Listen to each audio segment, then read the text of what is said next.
Life along the Padma River in Bangladesh has remained unchanged for generations. It is the country's major artery, a key transportation route, a source of food and fresh water, a place to bathe and meet up with neighbors. As beautiful as this river is, as important as it is to the lifeblood of the country, it's also a natural barrier that cuts Bangladesh in half. The economy suffers because it's so difficult to move people and cargo from one side to the other. The government here came up with a plan to build a major bridge. The World Bank agreed to fund it, and then the Canadian company SNC-Lavalin got involved, and everything went sour. The cost to the poor people of Bangladesh is enormous. Tens of thousands of people cross the Padma River each day in rickety ferries. Hundreds die every year in ferry accidents. Moving cargo is even more treacherous. Buses and trucks piled high with produce are packed onto unreliable heavy boats that take a long time to load and unload.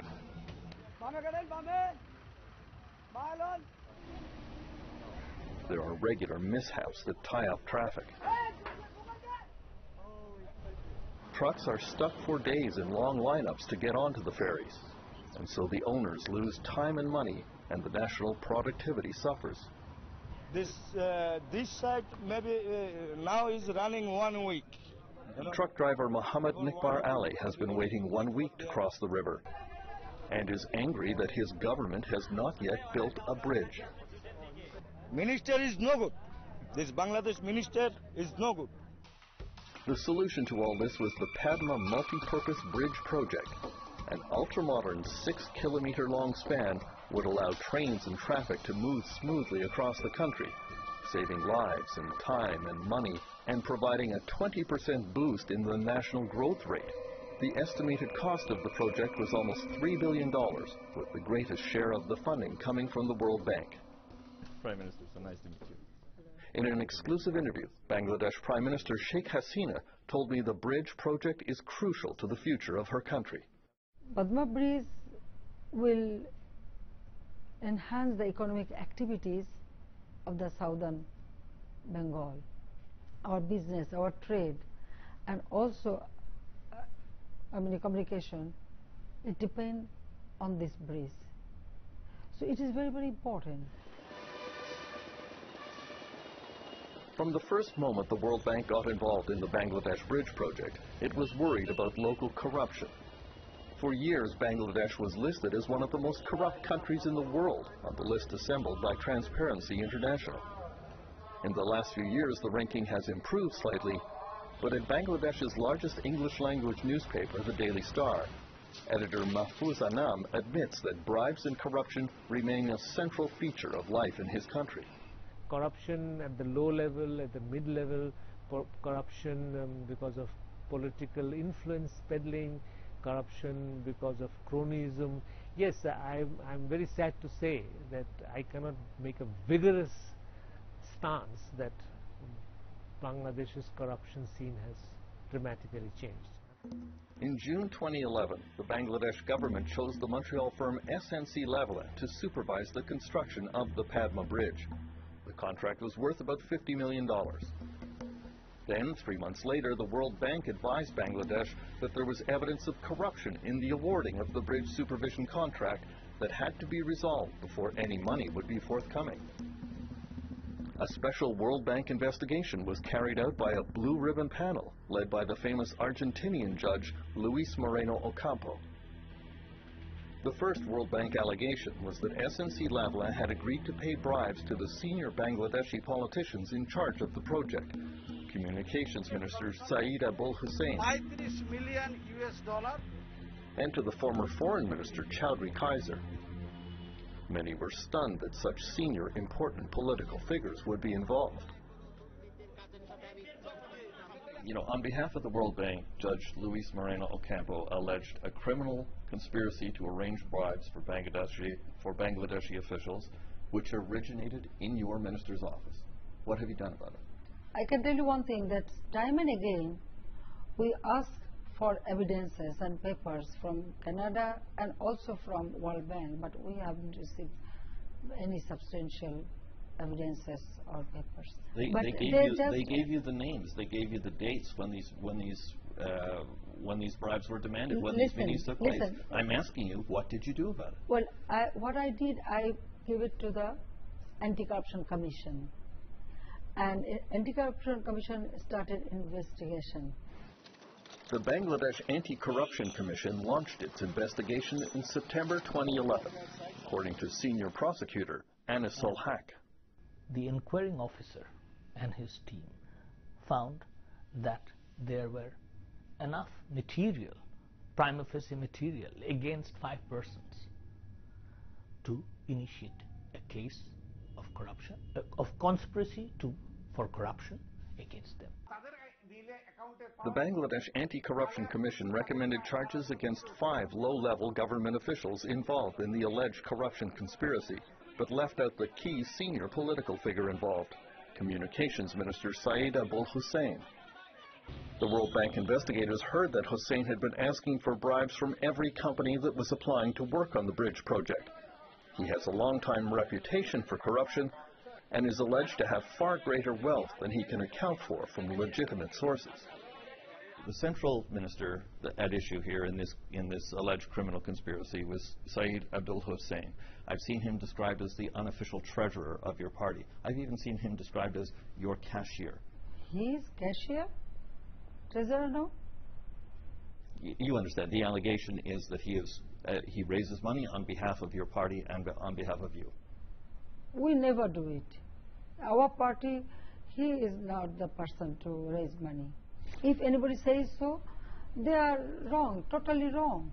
The allegation of corruption conspiracy came as a big shock. But what was more shocking to me was the way the government reacted. You know, I think any government should have just said, "Fine, let's hear it, let's see it, and then we pick it up from here."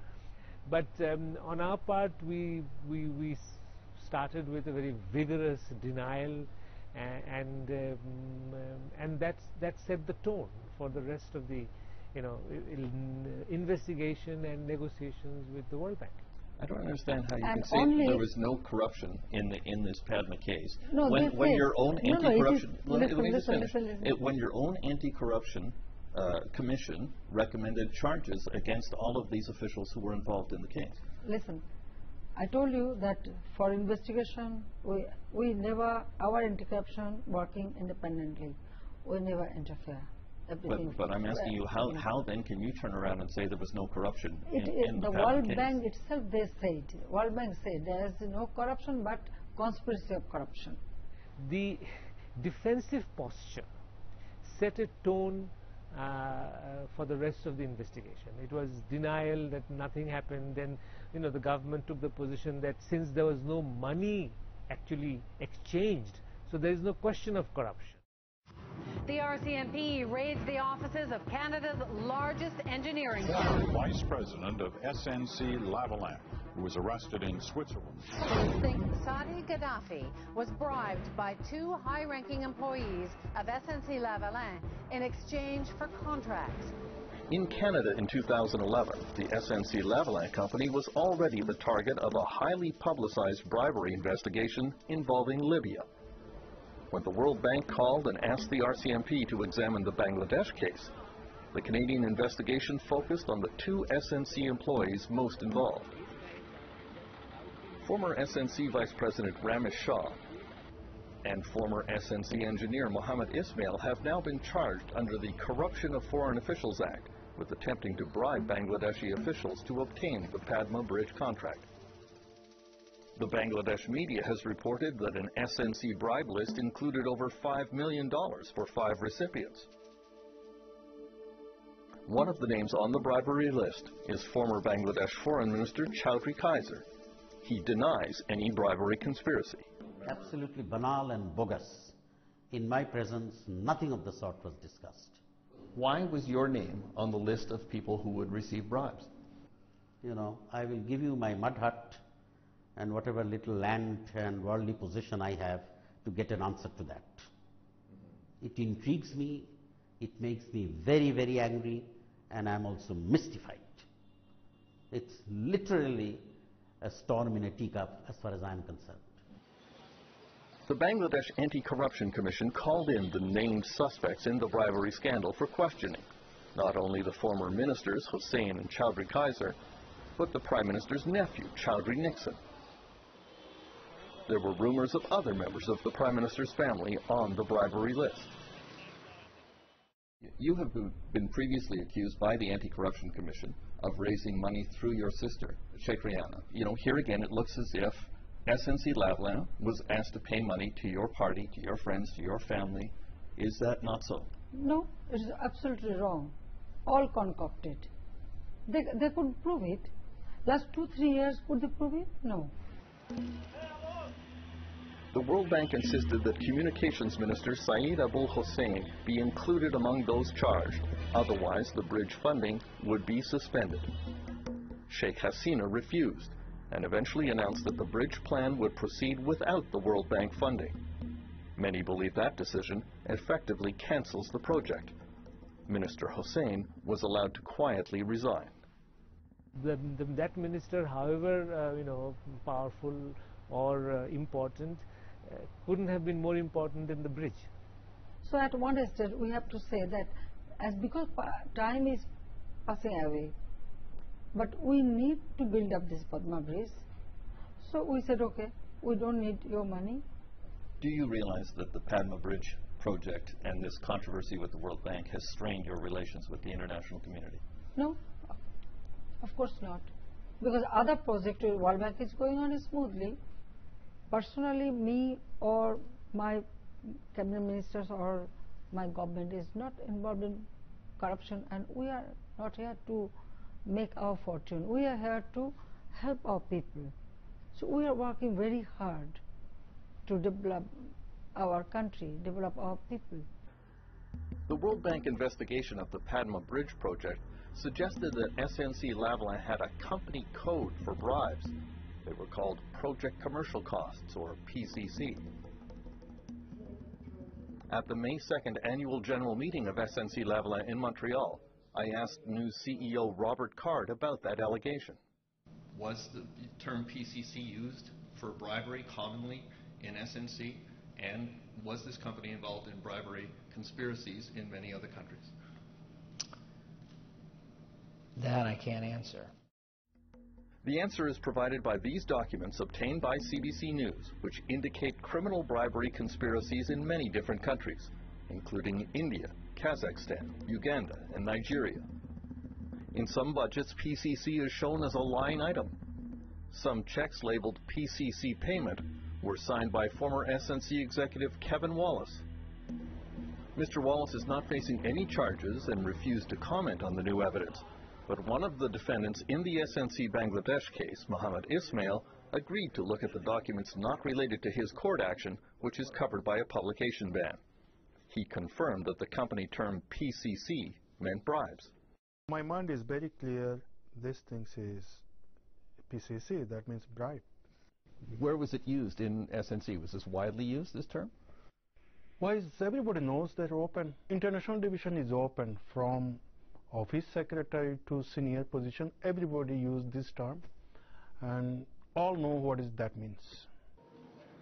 SNC-Lavalin has already been banned from working on any World Bank projects for 10 years, and there is a widespread expectation that the company itself could soon face bribery charges and heavy corporate fines in a scandal that is only getting bigger.